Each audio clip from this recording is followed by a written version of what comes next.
ఆవుదూడ photo కానీ ఆవుదూడ బొమ్మ కానీ పూజ గదిలో ఉంటే సకల దేవతా స్వరూపమైన గోమాత అనుగ్రహం వల్ల ఇంట్లో ఎప్పుడూ ఐశ్వర్యం తాండవిస్తూ ఉంటుంది. అలాగే పూజ గదిలో చిన్న ఛత్రం ఉంటే చాలా మంచిది. ఛత్రము అంటే గొడుగు అని అర్థం. వెండితో కానీ పంచలోహాలతో కానీ రాగితో కానీ చేసిన చిన్న గొడుగుని పూజ గదిలో ఒక మూల పెట్టుకోండి.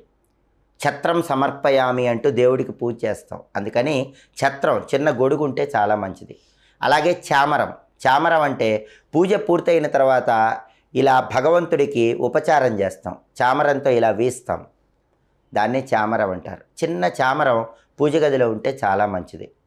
అలాగే పూజ గదిలో పసుపు గవ్వలుంటే అద్భుత ఫలితాలు కలుగుతాయి. గవ్వలను మీరు వెనక్కి తిప్పి చూసినప్పుడు పసుపు రంగులో కనిపిస్తే వాటిని పసుపు గవ్వలు అంటారు. పసుపు గవ్వలు లక్ష్మీదేవికి చాలా ఇష్టం. ఏ ఇంట్లో అయితే పూజ గదిలో ఒక 9